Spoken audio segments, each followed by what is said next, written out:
Jack Butler. I'm excited to be here. We are talking about love, boundaries, and connection, and I'm going to be in dialogue with my longtime friend, Michael Bocelli. Michael, welcome to the channel. Hey, Jack. Thanks for having me. It's good to be here. Yeah, good. It's good to be here with you. So just to have people get to know you a little bit, I thought I'd start off by asking you, by way of introduction, to share a little bit about what you care about.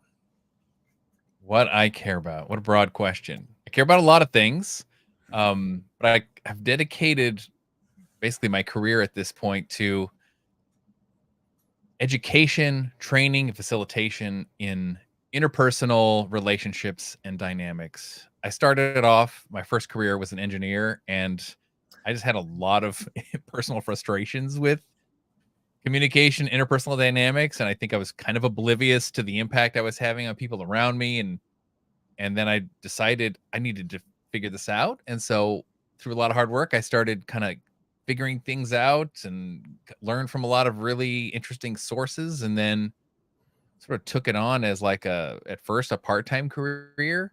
Now it's a full-time thing. And I focus on how the interplay between communication and relational dynamics, especially in the context of organizations, because a lot of times those things can really get in the way, but if they're really good, it can really make for very rewarding experiences of teamwork and connection and that sort of thing. Yeah, right on. Yeah. And I'll just give a quick plug for any of you now or later. If you're interested in Michael's work, you'll see the third link beneath this video will take you through to his metarelating.com website. And he's also got some free gifts there for you. So go check them out if you're resonating with what he's sharing with you. Thanks. So yeah, let's get right into this, because I know for a lot of people listening to us, they're going to be interested in the question of how do I improve relationships in my life? How do I improve relationships with people that think differently, feel differently, have a different perspective, right? Whether that's a family member, a coworker, an intimate partner, or anyone else.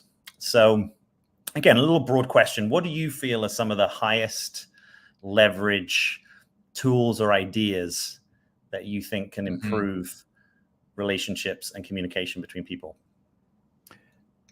Great. One of the ideas, foundational ideas, is that relational tension, you might think of it as conflict. It doesn't have to necessarily feel negative, but yeah, I like that word actually. Relational tension. Yeah. You can think of it as potential, but whatever this is, it's inevitable. It's inevitable in our relational life, and it's inevitable for some basic reasons, right? Each person only can experience their own experience. Like they can't experience somebody else's experience firsthand, right? Yeah. And then we come from different upbringings, genetics, backgrounds, culture, all this. And so we don't always necessarily have the same exact levels of values or preferences or desires.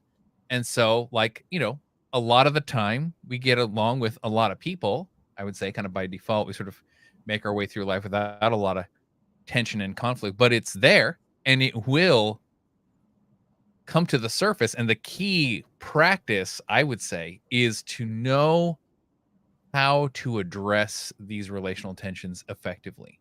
Because when you do have a collision of feelings or preferences, that collision is actually an opportunity and a source of energy. It's a source of information. It's actually the thing that helps relationships become what the fullness of what they can become. And if you just sort of steer around it all the time because you're inexperienced or because it's uncomfortable or because you don't like it or you don't think you're good at it, what ends up happening is the relationships sort of get stunted in terms of reaching their full potential. So your ability to address relational tensions successfully such that the relationship grows and evolves in a healthy way is probably the single most important thing that you can do.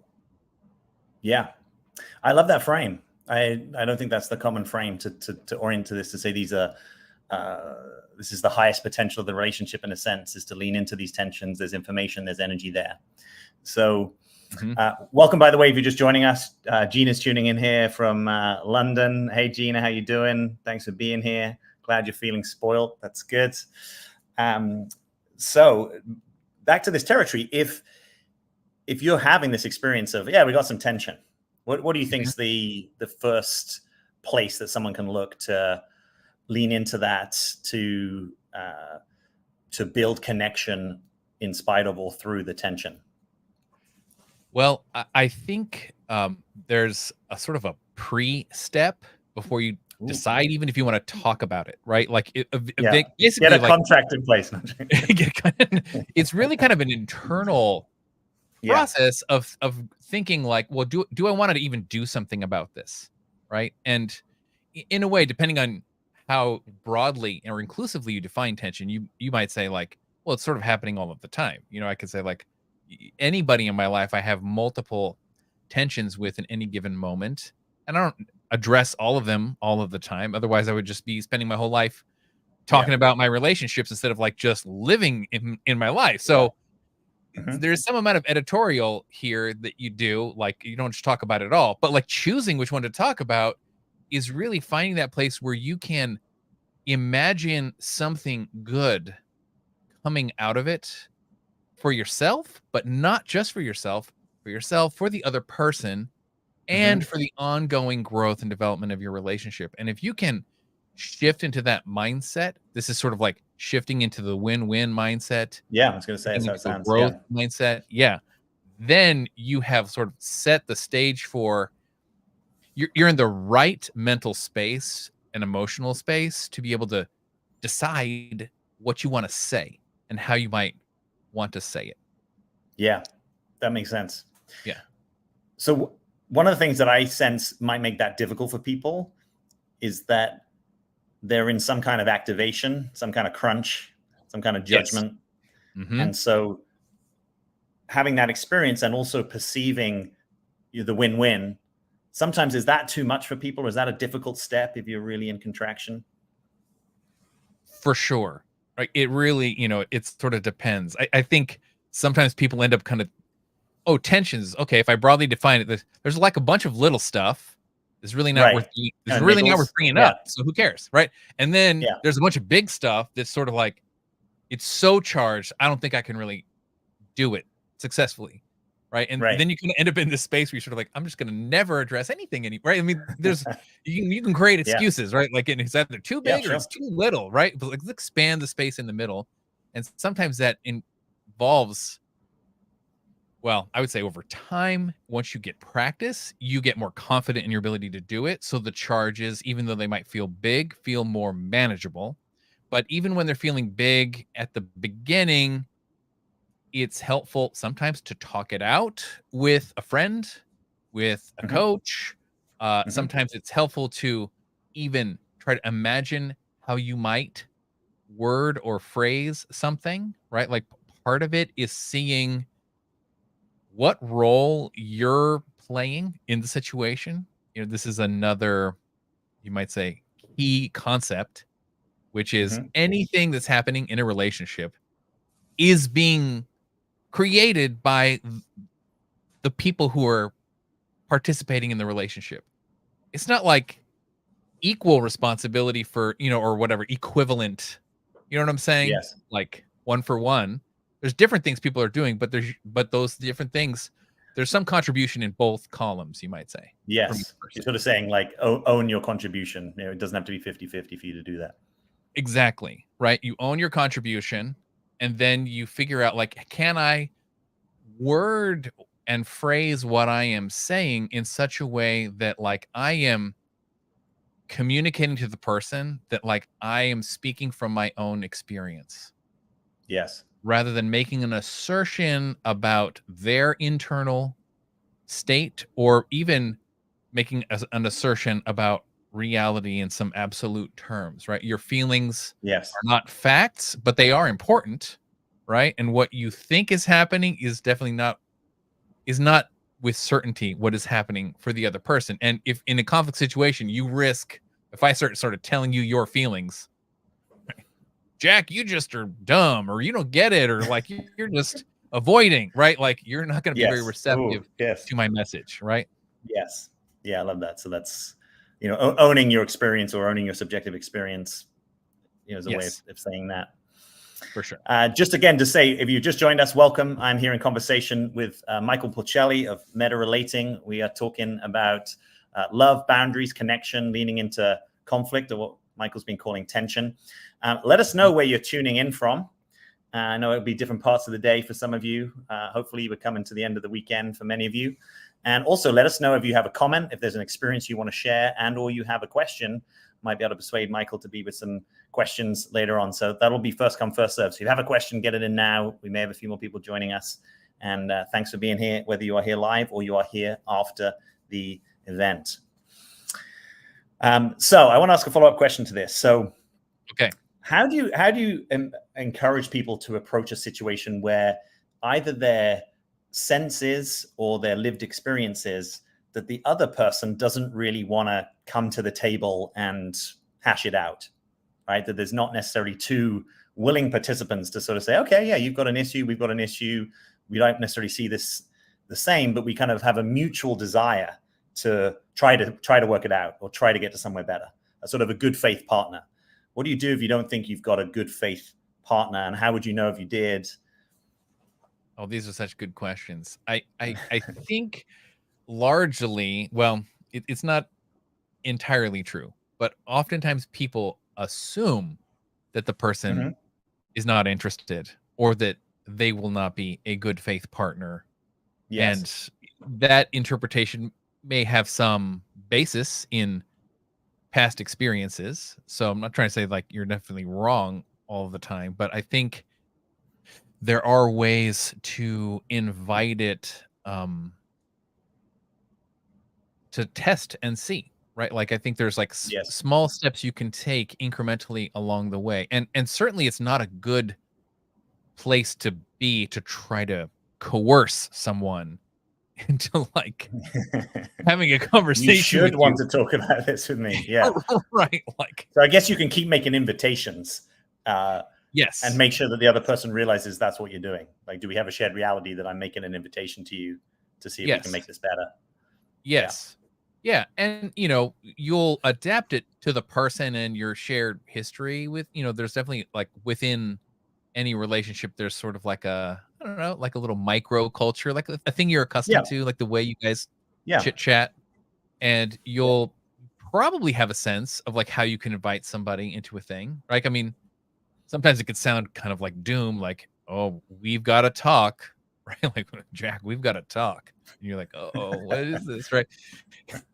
But I might say, like, if I've done that pre-step, if I'm like, hey, I can imagine how this could go well, and I want that for you, right? Like, and if I'm actually feeling that when I say it, it won't sound necessarily like this kind of doom. It might be kind of like, I mean, with you, Jack, I might just say, because we have all this shared history, I'm like, Jack, I got a relational thing with you I want to talk about. You down for that? Yeah. Like, and that's even just me check. I don't just go right into it. So like, it's not the first thing we're like, so Jack, the other day when you blah, I felt terrible, right? Like, it's not like the first sentence, you know what I'm saying? Because otherwise I'm sort of like assumed consent there. Yeah.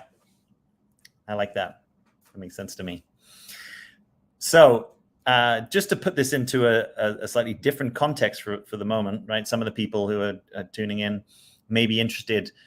Oh, how does this happen in a more romantic context, right? And you are an expert facilitator. I got the benefit. Gosh, it must be a decade ago now, I think, of being in a circle that you facilitated. So I've known about your ninja skill set for a long time here, and in a sense, you and a lot of us that are in these kind of coach, consultant, facilitation roles are maybe not necessarily the norm in terms of our interest in this topic as men.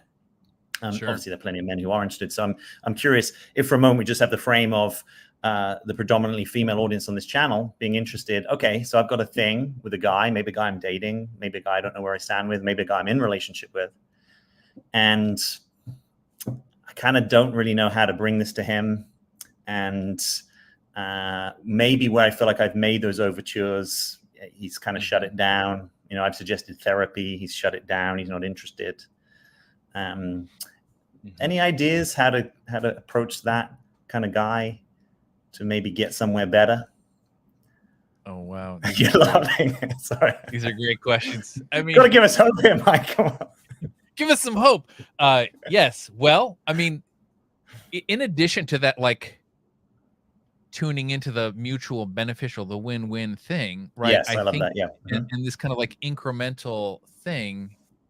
Well, let me just share a little bit. Sometimes how it's gone where it hasn't worked in the past, where like, I can remember one of my romantic partners, and it sort of depended on some variable I wasn't totally sure, like her current mood or what was going on, for her. Like, and sometimes the conversation, she sort of knew I was into this kind of stuff, so she'd be like, she would bring the thing, right? And sometimes she would just kind of like just leap into it, or it's sort of almost had a tone of like, I don't actually really expect you to like improve on this. I just need to tell you, right? Like, so yeah, that I don't really like that, but it's like there was like a weird way I felt like I was already losing the conflict in a way. I mean, winning and losing is a bad way to put it anyway, but I felt like there wasn't anything I could really do here, because it sort of like sounded in her tone that like she'd already written me off, or was expecting me to fail, kind of or expecting this to not go well, like resigned, but she's got to say it anyway, Yeah. So wait, just to understand your experience. So the way that you received that is not in this win-win orientation of we could get to somewhere better. It's almost a little like, I got to tell you something about my experience of you, sort of full stop. Yeah. It's like, I just got to keep it real with you, man. I mean, this happens out in the non-romantic context as well. Like I don't expect you to be persuaded by what I'm saying. I'm just going to tell you what I think about you,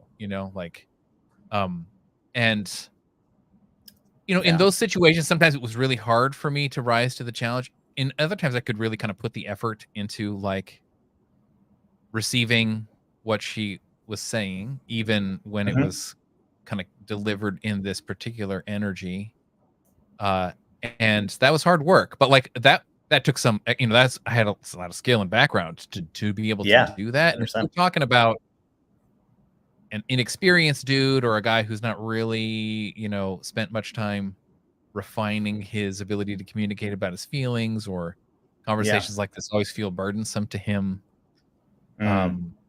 He's definitely not going to rise to meet that type of tone, like, it's so there is like there's an invitation that can feel, I mean, it can feel playful. It might feel a little seductive at times, or it might feel just, it can even be kind of combative, but in a way where like, hey, there's something good is going to happen. Like, we're going to get into a thing here, but like, I imagine that is going to go well. Like, sometimes I'll even say this, like, hey, there's something I want to get into, and it's probably going to be uncomfortable for both of us, but I actually think it's a good idea because our relationship will benefit from this. Yeah. I appreciate even that. Stating that belief. Yeah, stating that belief out there before you dive in, and then saying like, you want to do it? You want to go for it? You want to try it? Is this, or is now a good time? Maybe we need timing is also, because it can feel like an ambush. I think timing isn't yes, totally. Yes. Right. Yeah, I find myself saying to people, do you know that he's not interested in this? Do you know whether it was also a timing thing? Like, how would you know that? And like learning to, to honor your own needs if something's up for you, but also how to find the person in the, conducive space, or how to get time on the calendar that might be more conducive. Yes. Let me just say, if you are, go ahead. Well, I was just going to say, for people who are joining us, feel free to share with that you're here. If you're here live or you're here after the event, all the comments will get read and responded. And if let us know where you're tuning in from. Also, let us know what's up for you in this space. If you got concerns, shares, questions, things that you want to work on in terms of how to improve your communication or relating with other people, or things that just are a common stumbling block where you're like, gosh, I have this ongoingly with this person, or maybe you even have the same issue coming up across multiple people that you relate with. That can be a great thing to get some feedback. We're going to be here for a little bit, so let us know if you've got a question or comment, and thanks for being here. So is there one thing you wanted to say there? Because then I've got another kind of dimension. Yeah. Like, I mean, there's so many of these variables that go into like setting up the context in this timing one. You know, like yes. I have learned the hard way, but now I keep it all in mind. If like it's a charge thing or a charge situation or moment, it's like I'm like, okay, right, now might not be a good time, but when would be a good time? Like rather than being like, hey, sometimes it feels like it takes so much courage in a way to even broach the topic that you kind of like once you've crossed that threshold, it's like, right, I've got to say it all right now, otherwise he's rejecting the whole thing. Here we go. Yeah. Right. And it's like, not quite. You could be like, oh, I could walk right up to this threshold and be like, hey, I've got a thing, and it's going to require us to both be really paying attention to it. So I see you might be up to something, so we don't need to get into it now. But I do want to find time to get into this, right? You're kind of like, oh, like giving this person like, hey, it's like the invitation can really be created. It's not going to guarantee 100% success for sure, right? Like you got to read the situation, apply everything you know about this person, but the invitation goes a long way to finding the right time and the right space to do the thing. Yeah. So let's just switch gears for a moment, leaning a bit more into the boundaries end of this conversation. So I'm curious what your perspective is on if you have tried to improve a connection and it's not been available. Either you can't get that time on that person's calendar, you over a period of time don't believe that they have a good faith interest in trying to resolve something that's important to you. Do you think there is ever a sort of recourse to say, you know what, actually, I'm going to downshift this connection kind of unilaterally from my side, maybe hold it differently, and or possibly not have this person in my life, right? Either for a period of time or until otherwise advertised. So as I know this is on the rise collectively, right? People kind of cutting people out, estranging family members. And I'm curious what you think about that course of action. I think it's needed sometimes, right? I definitely think there are people and connections that feel like genuinely unsafe or toxic in some way or harmful, or you've already experienced harm in this connection and your attempts to work it out have not really gone anywhere, right? And I like what you said when you said the word unilateral, because I do think of boundaries kind of as unilateral things, right? It's like you are committed to yourself in terms of what you're willing to tolerate or what you're available for and what you're not. Now you can inform people of your boundaries. Some people like to say like you're setting a boundary. I'm like, I guess like you can tell people a boundary and you can hold your boundary, which means like they do a thing and you respond in the way that you're committed to in terms of taking care of yourself and what you need. And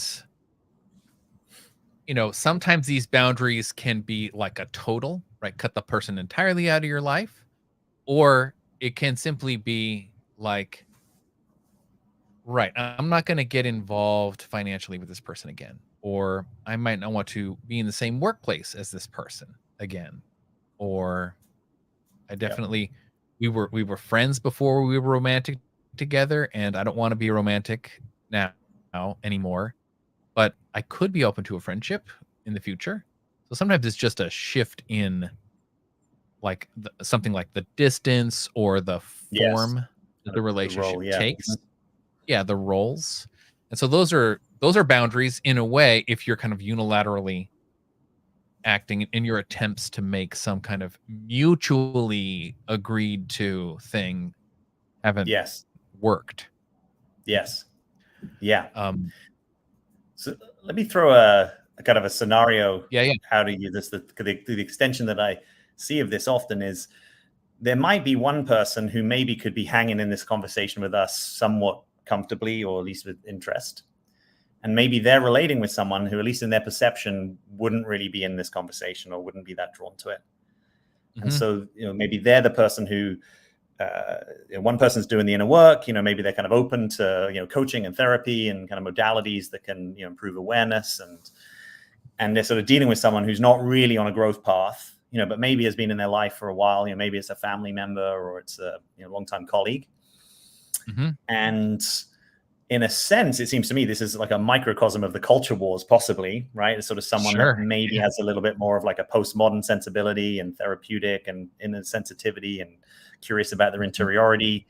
And maybe they're dealing with someone who's maybe got a perspective that people are a bit more fixed and they've got maybe more traditional ideas that, if I'm your aunt or sibling, like, you don't really get to cut me out. We kind of, we go along to get along, and, you kind of have to deal with me, and I'm going to tell you how it is. And I've been doing that for, decades. And just kind of curious how you see that, because I'm wondering if it's an underlying dynamic that can also take us a little bit more into, how in our own patch we can start creating better outcomes in the culture wars. Okay. I'm sort of thinking of like going home for the holidays and somebody's, that's a great example.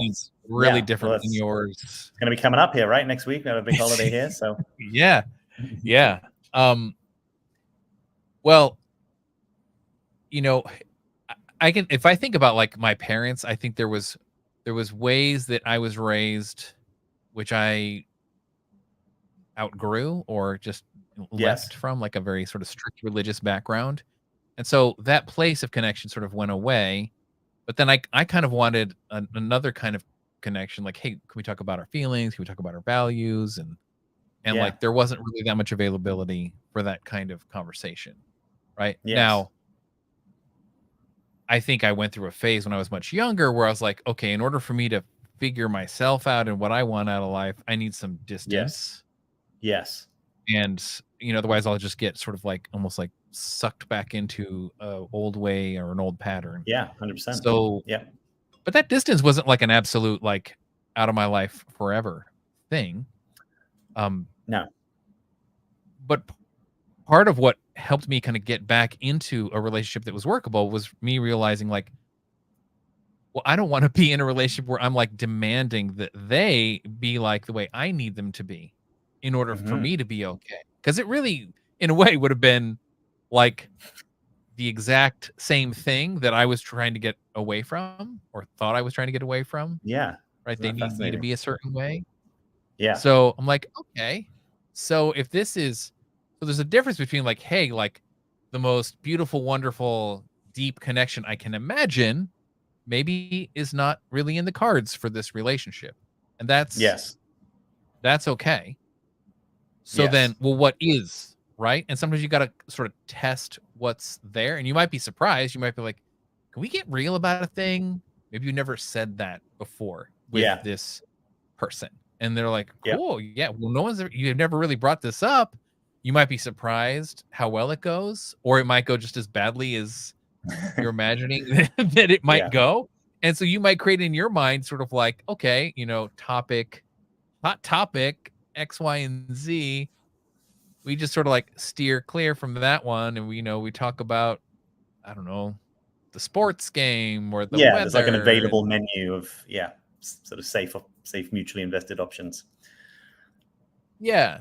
Yeah. And I think there's really kind of asking yourself, like, where is it that you're feeling like you need to source some kind of security or safety in the world by how they're being, like this kind of like, I need them to change for me to be okay kind of feeling. Yes. And I would say work that out in a separate venue, right? Like do your own inner exploration or therapy and that sort of thing. Am I kind of answering what you're looking for here? Yeah. Makes total sense to me. Cool. It's kind of like drop the idea that the relationship has to look a certain way, get more sober about what actually is available, test some, have some experiments. Like, you might be surprised. And, there may also be good reason why, if you've thought something isn't available, maybe it hasn't been, right? If you're kind of an intuitive person. And then also be willing to drop this idea that other people need to be how you want them to be. So sort of stop subjectifying them, go work that out with your therapist. And you probably have a little bit more ease and freedom.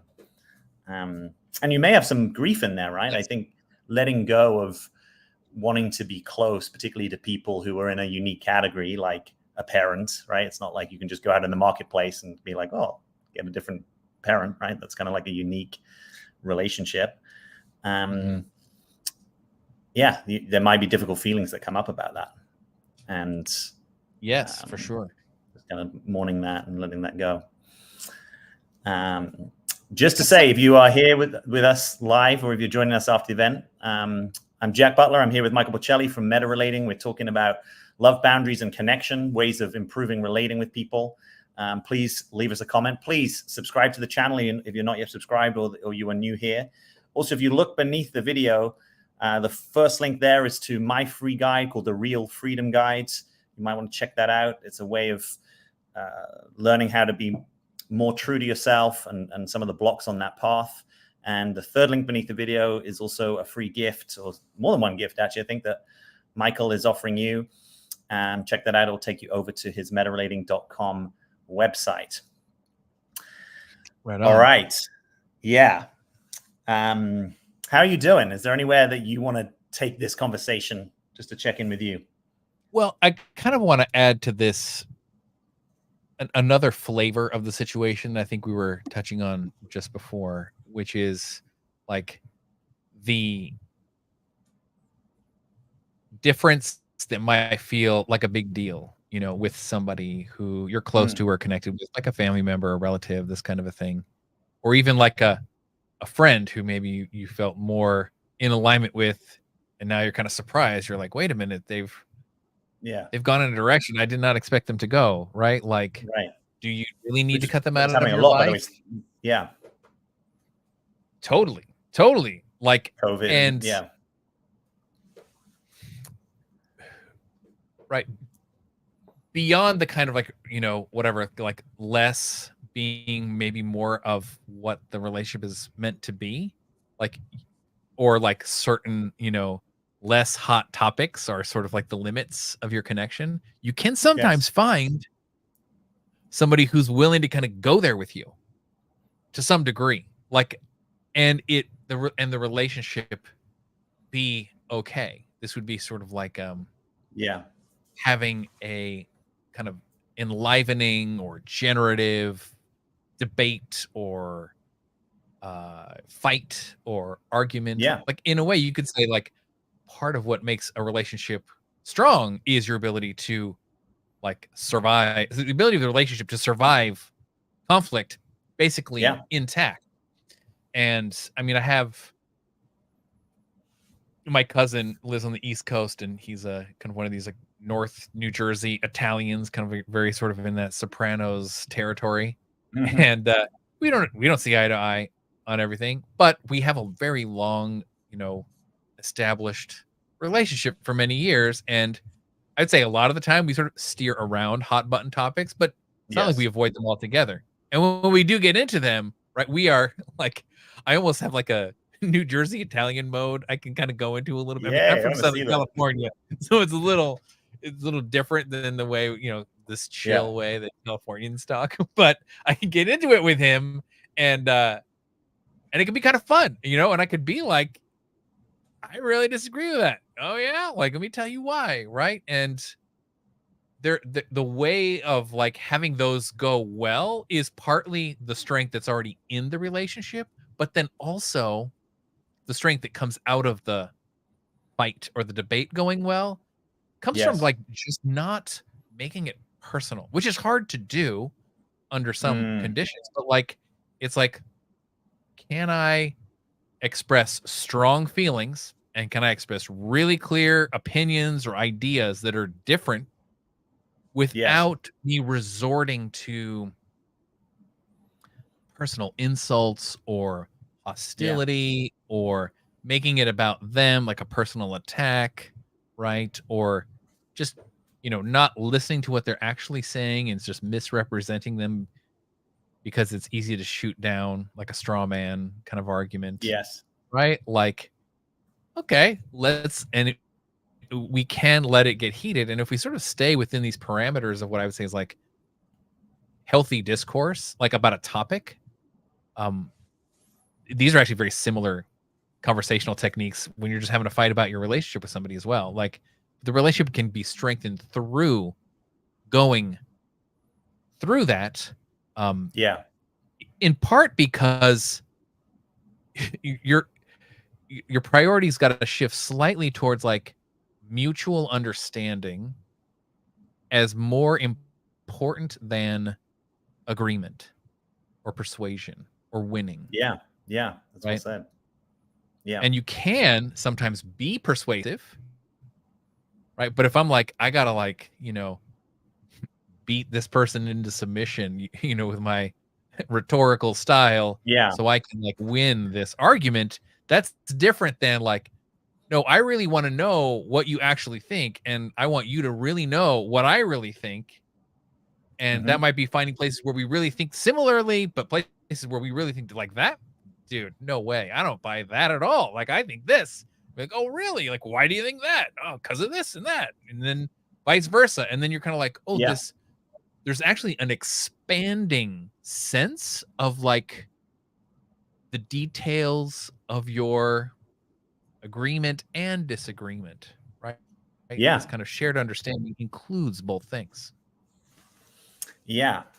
Well, in the world of bridge building, depolarizing in these more civic political spaces, they often use this expression disagreeing accurately. And so actually having the ability to receive someone enough that you're like, oh, I actually want to get the sort of the texture and the backdrop and the thought process or felt process that led you to this idea or conclusion. And that takes more curiosity, right? Because it's a little harder to have the nuance, particularly in a political system, which often forces these binaries. Like, well, we've got Trump and Biden. So like, if you're sort of for Trump, you're against Biden. If you're for Biden, you're against Trump. When actually, right. I think most people's political preferences, just like their preferences across the board, are way more nuanced if there's the time and space to bring that to the surface. So if you're joining us and if you are here after the event, thank you for being here. I'm in conversation with Michael Porcelli. We are talking about love, boundaries, and connection. Would love to know if you've got any questions, shares, or if you have a comment, even after the event, I will get to them. So thanks for being here. Also, just a quick plug, if you haven't subscribed to my channel, please subscribe to my channel. I'm releasing more content at the moment, so I'd love to have you with us. Content on authenticity, personal growth, but also these conversations about how we can be in more collective and better ways of being. And Michael, thanks for being here with me. Let's see if there's anything else I've got here that just on the kind of preparation list. So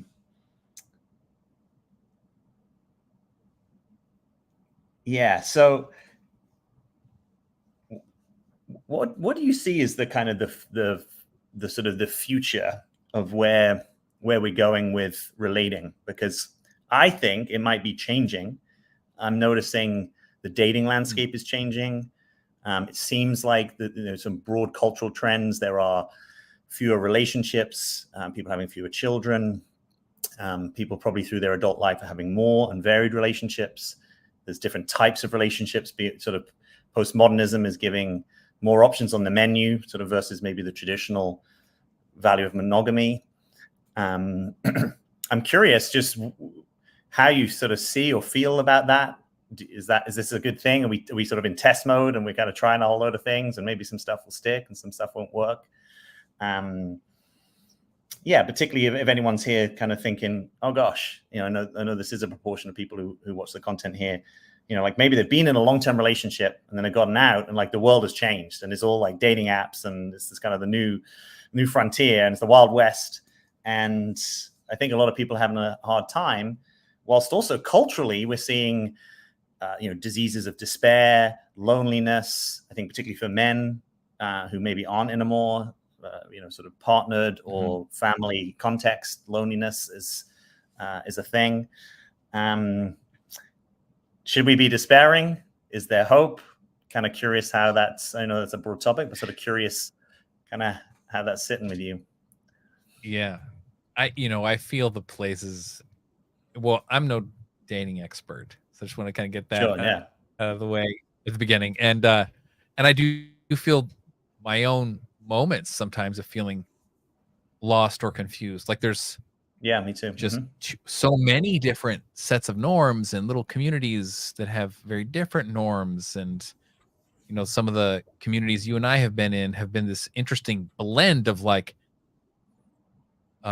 monogamy people kind of, but they're in a kind of like conscious, authentic relating way, and polyamory people kind of like in a blend. And I'm like, oh, that was an interesting mix of people, because sometimes you have people kind of like, hopping over to the other set of norms to try that out for a while, or vice versa. And, I think it creates perhaps some of the despair or confusion that happens comes from feeling confused, because you're not really sure what people's norms or assumptions or expectations are anymore.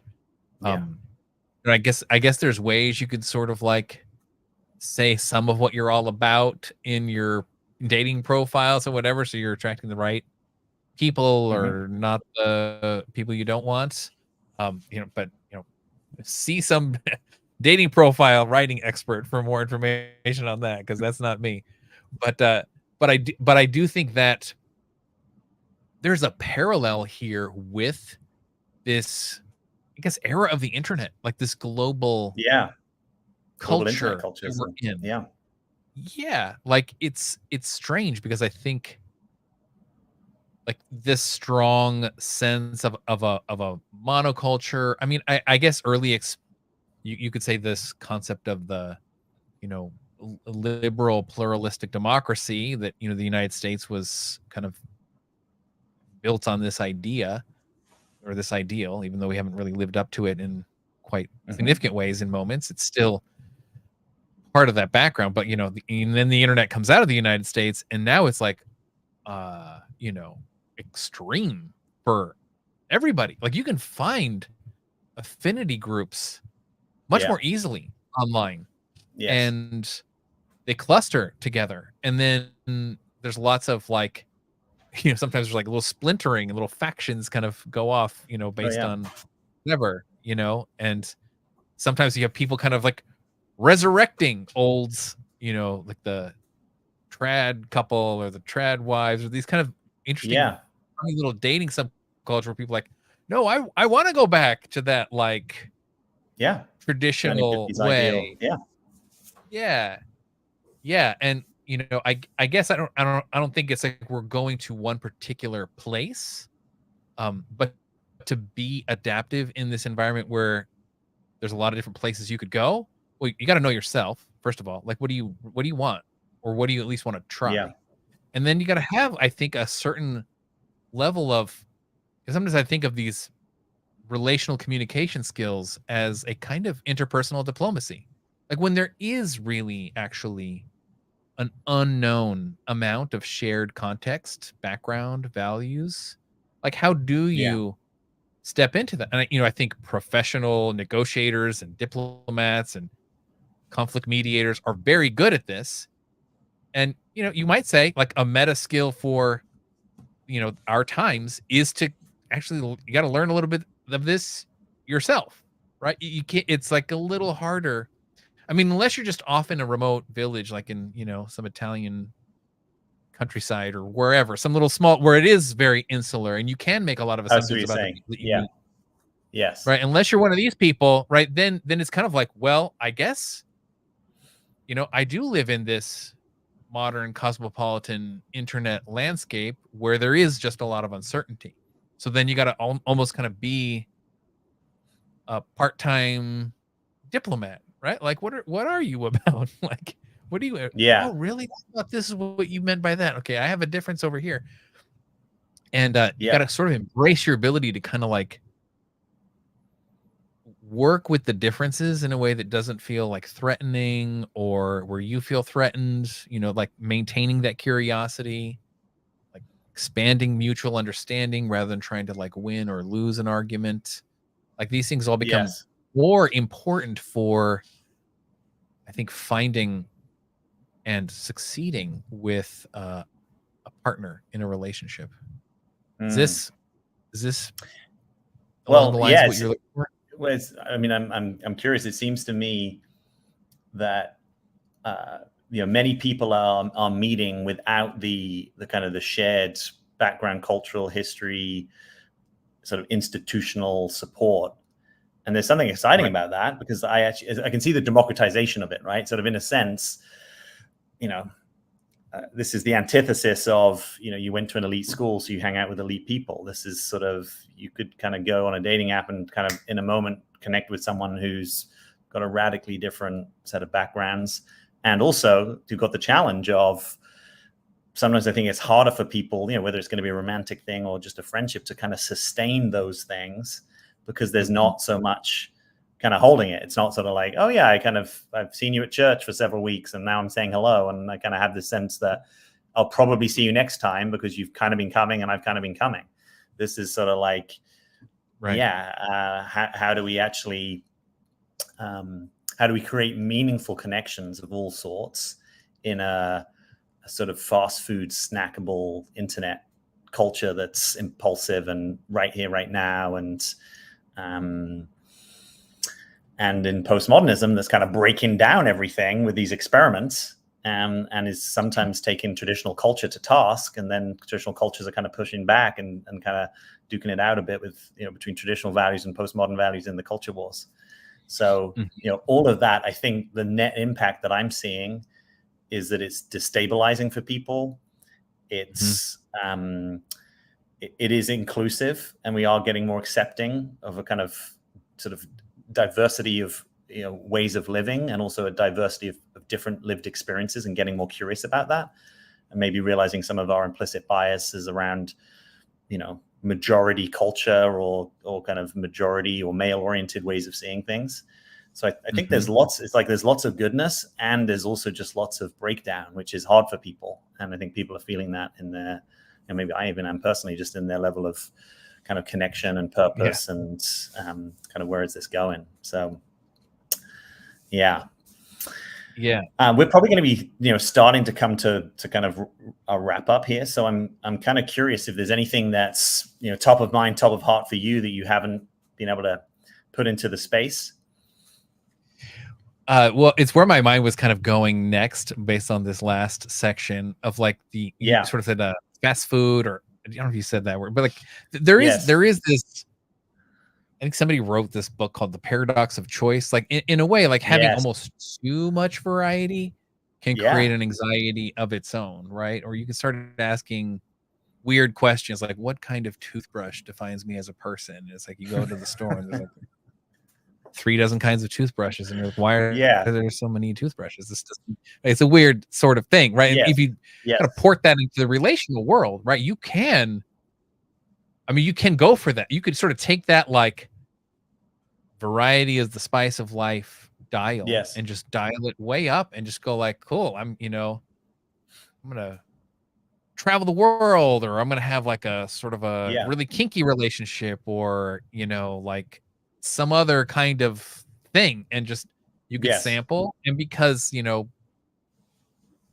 ghosting is so much easier to do, like if we were ghosting would be very hard to do in a kind of hunter-gatherer culture or village, right? It's like there's a social cost. Right, there's a huger social cost to that. And I'd say, like, one part of me sort of can bemoan this lack of depth and commitment and shared history and context that maybe people in the past got to live within. But there's a trade-off, right? There's like strong elements of conformity, and like you better fit in. And even if it doesn't feel right, you sort of force yourself to fit in to those norms. But then on the other hand, in a world where like you can dial up that variety, you can sort of miss out on a certain kind of richness, right? This idea that like, is this a deal breaker? Is this something I need to like draw a boundary on or just ghost the person? Or is this something where I can kind of like get into it further, right? And that can feel risky. It can feel risky almost on an identity level if it's significant enough, because like it can really challenge you. But like that's in a way the sort of the potential that like these, you might say that you could say the monogamy structure, like one of the potentials of like a really strong commitment to monogamy is like it sort of makes you change in a way. It sort of transforms you, right? It sort of gets you out of your own way and beyond your own sort of myopia and short-term limiting sense of who you really are, and it kind of like makes you break that down in a way that like maybe just sort of sampling what sort of feels good or whatever. Now it's just different. And you just try something different all the time. Really can't quite get in there. Yes, totally.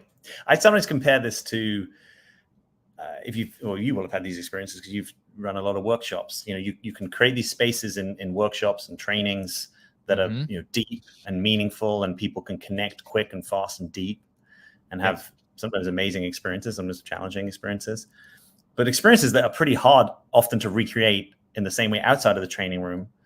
And so it's almost like you can have connections or friendships that are there's a lot of quality of you feeling seen and kind of space and freedom around who you are. And that might be different than the kind of relationships where if you're sick and in hospital, like who's actually going to show up, you know, or if you're flying into town, like who's going to come pick you up at the airport, right? Or if you need help in your garden, or you threw your back out, you know, which I tend to think of as more traditional values and communities, being better at those things, right? Sort of really like showing up for people in practical, supportive community ways. Maybe they're not going to see you as deeply as someone who's, really dropped in with you on a workshop, who seeing you has no impact on their life, right? There's no consequences. If I see you in your radical weirdness, I can love on that, but I don't have to deal with, the fact that you want to get up at, 4 p.m. in the afternoon, or whatever it is, right? So it's, maybe I'm making an extreme case here, but I think there's something that the sort of the fast food snackability, where it's like you connect with someone, it's like, oh no, they don't like dogs. No, it's a hard pass. Oh, they don't like tacos. Well, I love tacos. We're starting to really, I think this is happening. People are selecting on these kind of like the paradox of choice is actually having people select away, which is kind of empowering in one sense, but it's also not really fostering, sort of the hard graft of relating and knowing people through time and just dealing with people and each other. So I'm kind of curious what the bigger societal consequences of that are, right? Sometimes the criticism from the more traditional value side is we're kind of creating, quote, snowflakes, right? People who are so sensitive and so kind of canceling and deplatforming that it's almost like the world has to conform to their sensitivity when I'm a sensitive person, so I can relate to that. But also, when is my sensitivity actually worth challenging and desensitizing in service of more connection and more robust relating and all that good stuff? So, yeah, definitely interesting times. Yeah, let me just. I just want to say I get inspired by helping people find and create the ability to have that depth, right? If it's sort of like traditional culture, it just sort of happens to you. You don't even really know that it's happening. You're just kind of like, yes, I'm just looking for this template of relationship because that's what everybody around me is doing, right? Or this other thing, which is like internet snack, fast food, just try a different thing, next, swipe, whatever, ghost, right? Like something else, which is like, oh, wait a minute, it's not sort of forced upon me in a traditional culture, but this snackability thing, I want something more than that. Well, yes, I would say maybe there's unique challenges to like getting that to happen in this context that we're in. Yes, it's actually in a way kind of harder because it's not like your community is doing it for you. You know what I mean? You need to sort of find the communities that want to do it, and you need to be able to like in a way, like facilitate those kinds of interactions in your life. Like, Yes. take responsibility for that. That's a tall order for a lot of people, but I want to support Yeah. that for people who want that. So you're saying sort of this third way or middle path that is, it's not fast and snackable. It's like you're actually wanting to create real connection, real relationship with people through time, Yes. but you don't have the community to fall back on. No one's arranging anything. No one's kind of making introductions. You're probably not in a community group, a church, a village. It's like you're in the cosmopolitanism of the everything of the internet. And and I think that there's a difficult place where if everyone has needs for intimacy and connection, so the harder it is to potentially meet someone or something that feels like it could go somewhere. Also, in the short term, people are like, well, I still want a snack, right? I don't want another Friday night that I'm just kind of on my own, like binging Netflix. That's limited, and and so it's. I heard someone say this beautifully back in the day. It's like, yes, of course, I want a 3-course meal, but I'm also like, if there's a starter available right now and there's no 3-course meal coming, I might just want to take the starter.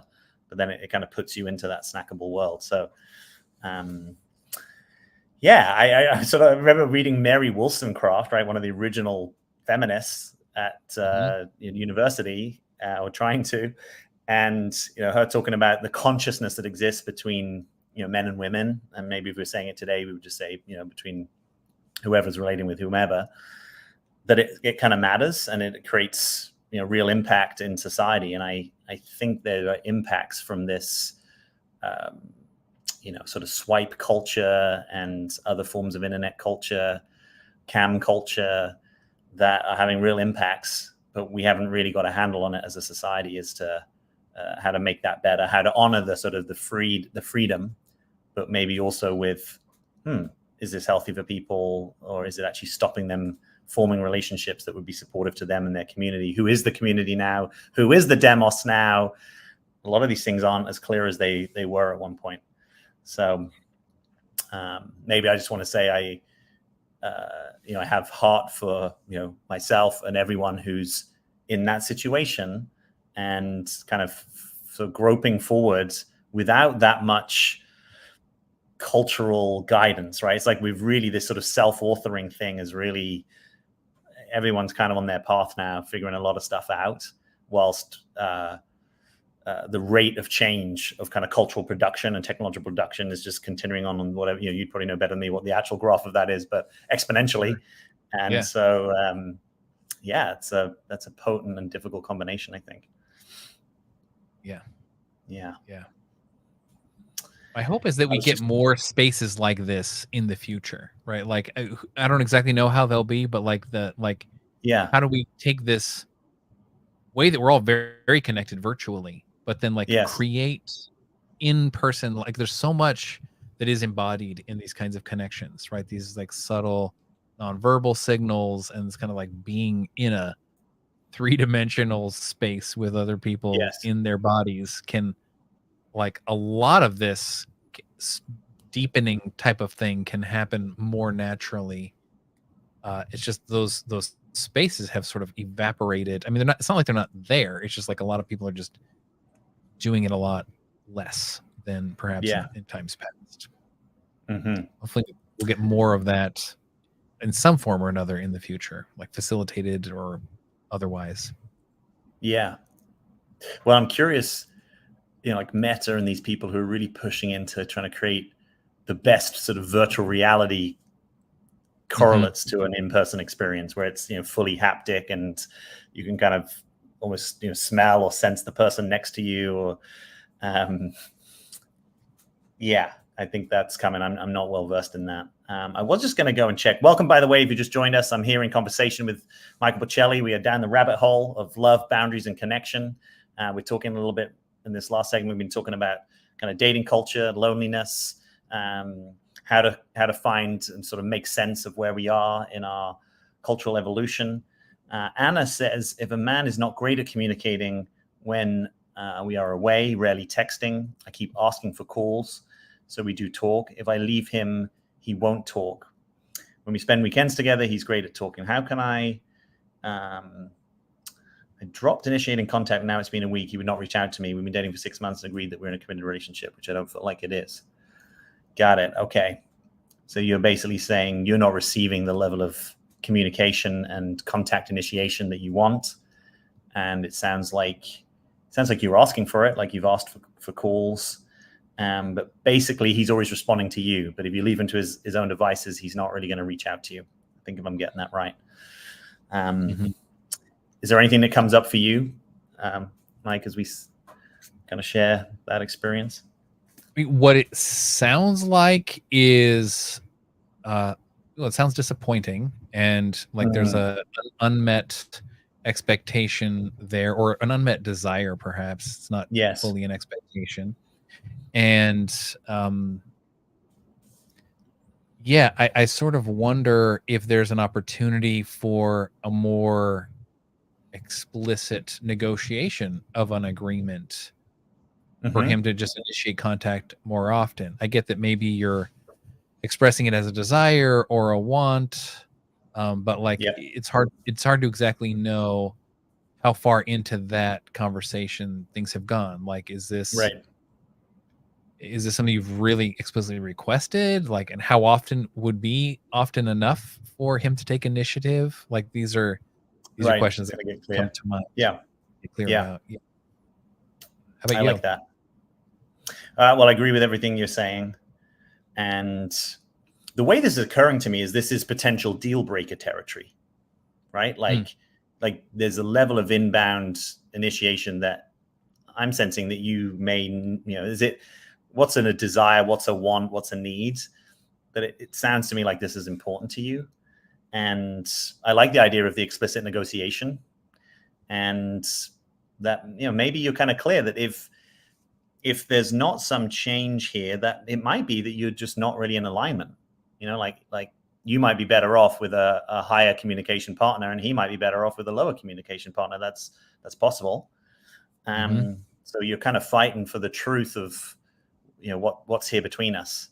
And I hear you're saying it doesn't really feel like a committed relationship if you don't hear from him, and I understand why that would be the case. So sounds to me like heart-to-heart territory, where maybe it's okay if it's not right for you to stay, but you're kind of fighting to find out if that's really true, and maybe give yourself enough of a window to find out if some kind of change is true. So part of that negotiation could be, hey, why don't we have a month or a couple of months where we're kind of in the conversation for possibility about whether this can go forward, right? We're both committed to finding that out.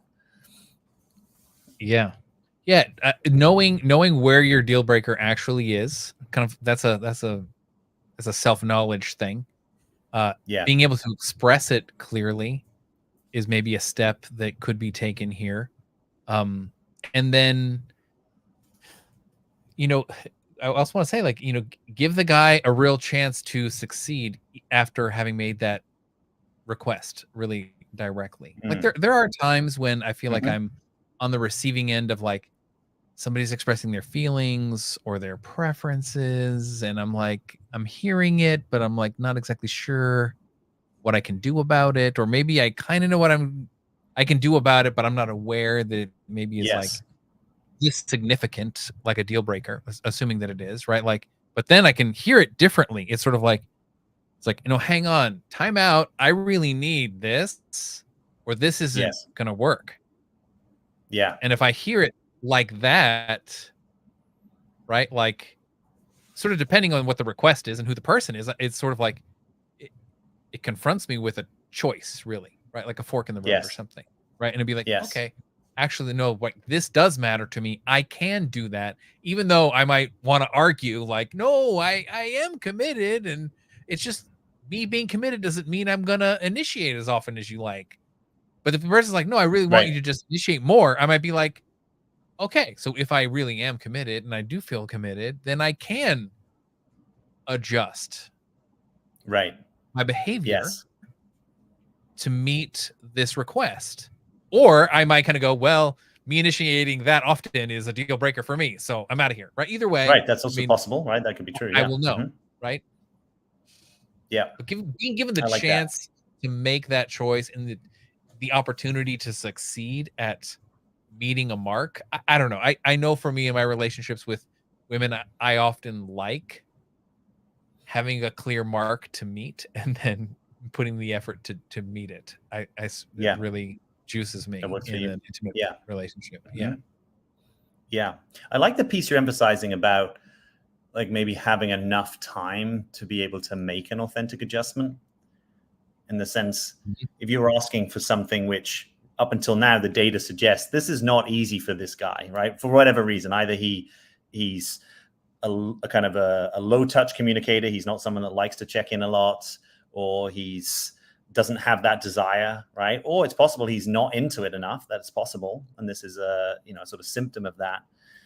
But we're going against the grain of what has been happening. So for him to suddenly shift into being, let's say, like a high touch communicator, or a high frequency communicator, that's a big shift. I mean, that's an unlikely shift. If you and I were betting people and we were going to make the wager on who's likely to be able to do that, that sounds like quite a shift to me, right? Unless he's coming to you and saying, I've been a low frequency communicator my whole life and I'm done with it, and I want to claim this like high frequency connection. So, it might be that he's never going to be a high frequency communicator. He might be a mid frequency, and that works for you. But even that, right? That's like, think of the times that you've tried to change something, right? You get the gym membership, you go twice, and then you kind of give up on it, right? Or you try to change your eating habits and you do it for a bit and then you drop off, or or the things that are perennial on your to-do list. Sometimes it's hard to change, particularly the changes that aren't obvious to you, right? This is probably not obvious to him. Otherwise, we could say maybe he'd be doing it. If he really knew that this was the thing and he does want the commitment with you and this is the thing, and he hasn't yet changed, then this might be hard for him. So said differently, I'm inviting the perspective of not subjectifying, because one way that we can subjectify is we can imagine that changes that are easy for us are equally as easy for other people. So if for you, it's really easy to, call someone back immediately, for someone else, that's actually really hard. That's like, they don't like doing that. That feels invasive. They want their freedom, their privacy. They kind of want to communicate when they feel like they're available for it, but they kind of want to be in the man cave the other times. And so it's, it's just being sober, I think, about people's ability to change. If someone's saying, I want to change this and give me a chance, that's pretty cool to hear. And then you can let the data talk through a period of time. I just think a direction of travel is more important than someone exactly meeting a mark. If there's a movement towards, I'm communicating a bit more with you, that might be a great outcome in this. You might say it's not fast enough, quick enough, but then there's potential there, right? Whereas if you've talked about this and you set up some kind of potential adjustment and there's no movement after a few months, maybe you have your answer. I like what you say about the subjectifying thing. I want to add to it a little bit. Like, I know in the past I've been very, very clueless, and I've become much less clueless, but I'm still clueless sometimes. And it can be a thing where it's like somebody's like, well, I want to say how I feel, and then what I really want is for that person to kind of like pick up on that and then like adjust their behavior in a way where I don't really have to ask directly, because maybe I think either that person should do it this way, or that's the way I would want it to be done for me, right? Which is that subjectifying thing you talk about. Like, and this is if we tread into like male female differences, and of course these are not universal. Like, I do know for a lot of guys, and guys like me, like I said before, like making it real clear, right? Like, I succeeded is like, yes. You're just giving me a throwback to what is it? Is it like it's the Lampoon Christmas thing where there's like the uncle who's like, it's real good, or like real nice. You're like, make it real clear. I think that's good. It's sort of like it's assuming that someone doesn't know until maybe they do, right? And maybe over communicating is the right word, but just kind of noticing the things within you that might be specific to you, and just not imagining that they are specific to the other person. So I like that. All righty. Yeah, That's fun. I think we might be moving for a wrap here, unless there's any final questions, comments, shares for anyone that's joining us live. Anna, thanks for that question. Gina, thanks for your comment. I've enjoyed unpacking that with you, so it's a neat thing to kind of tag team on that. Yeah. Is there anything else that you want to throw in to feel complete? It's a very, very coaching question. You To know, come to the end of this coaching session, which 3 actions are you taking forward? I guess, you know, one thing I want to say is that, like, it can be learned, right? I mean, I have Yeah, well done. come Yeah, a long that's way fantastic. myself and really learned it and went through many, many awkward phases. Like, what do I mean? Like, being able to, like, communicate in a real way, an effective way, Yes. in an authentic way about things that are not like in the world of, like, you know, objects and goals and things, Yes. but more in the world of, you know, feelings and desires and preferences Yes. and Yes. negotiating relational dynamics. Like, Yes. this to me, I just didn't even appear really in my awareness as a younger man. And I'm like, Mm. it really took me a while to even come to value learning that. And then the learning of it was very hard. And it was like I Yeah. made a lot of Yes. mistakes, you know, and I suffered a lot of very weird and interesting feelings throughout Yeah. that process. But I kind of came out the other end where I'm like, okay. I mean, I'm not like perfect at it, but I'm like more than adequate at it, right? And Yeah. and I know enough to know part of that territory is actually maintaining this openness and this curiosity. Like, some people are not going to like me, and that's okay. And some people Mhm. I'm not going to like, and that's okay. And for sure, and with every person, there's going to be some differences, right? And those differences may or may not amount to something like a deal breaker, but like there's a general sense of confidence in the workability of Mm. this that I have now. And you know, it doesn't remove the anxiety in like high stakes situations. There still can be this kind of Mhm. like, oh, something is really on the line, but like, oh, but I can think it through, right? It's like I've been Mhm. through these kinds of conversations so much, and I've helped people through them so much that I'm like, okay, this is a learnable skill. It's not just a kind of like, well, you either get it or you don't, right? Like, it's an intuitive thing, right? I'm like, younger engineering me was like, hated hearing that kind of thing, right? Like, Yeah. right? That's kind of hopeless, isn't it? Yeah, it's Yeah. kind of hopeless if it's just intuitive and I just don't get it. And I'm like, well, I guess my intuition doesn't work then for that thing, which is super important to me, right? Like, it matters to me. Yeah. Connection, intimacy, friendship, you know, Yeah. getting along. Yeah. Totally. Well, good on you, man. I like knowing that because I obviously didn't know you so much in your kind of pure engineering days. I've kind of known you in this more coach, facilitator, trainer, Mhm. founder orientation. So, um, yeah, I've probably met you in that space, not even realizing maybe some of the back struggle that got you there. And so I'm Yeah. perhaps even just appreciating that a bit more in this moment. I'll throw in a quick comment here. Just Anna said, my guy said that he needs to feel like he wants to reach out to me of his own accord instead of feeling he's being expected to reach out. Yeah, I would say that's not an uncommon experience for men, you know, and other people in relating. That there's maybe one person that's, you know, more turned towards connection and one person that's perhaps a little bit turned more towards autonomy. That's one way I'm potentially reading this. And I get why he wants that. Like I can relate to the part in me that would want that, the sort of the thing of I'm doing this off my own volition rather than like, oh, I should do this because like, yeah, I've been asked to do this and there's a kind of an expectation over it. And maybe it's kind of conflicting a bit with autonomy, desire. So that's tricky. That, you know, that's why I think the essence of this is, you know, is there a way that he can have enough of his desire to do it, perhaps sometimes where he's doing it also there's an expectation that works for him, there's an authentic adjustment rather than a compromise that's not sustainable.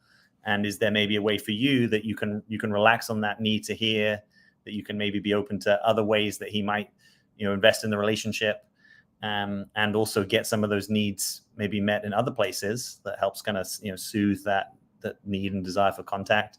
And you've said, we discussed his attachment style being avoidant. Yeah, this sounds a little bit like the anxious avoidant dance. And I tend to invite people to think about those things of, they're gifts and liabilities, right? So there's a gift in being avoidant, in the sense that you're often self-reliant, self-soothing. You turn to yourself. You don't expect other people to have to show up for you. But there's a liability with it, which is sometimes you're cut off or isolated, or you de-escalate intimacy and you don't even know that you're doing it. So yeah, I got a little addition there. Yeah, a little addendum, a little coda. A little addendum. Codetta. Well, I mean, this is sort of assuming Anna wants to keep in rather than it be a deal breaker. Right? Sort of like in the place where you're still in, when he does the thing you want, like, make it really enjoyable for him, right? Like, this is, I know I've done this, and I've really learned to not do this. Like, if somebody's not doing something quite the way that I want it, or as often as I want it, but then they do it. Yes. Like, I want my response to be like, thank you. This is awesome. I'm loving this, rather than, yes. Let me just stop you right there and tell you why you should have done this sooner. Like, just as the person is like doing the thing.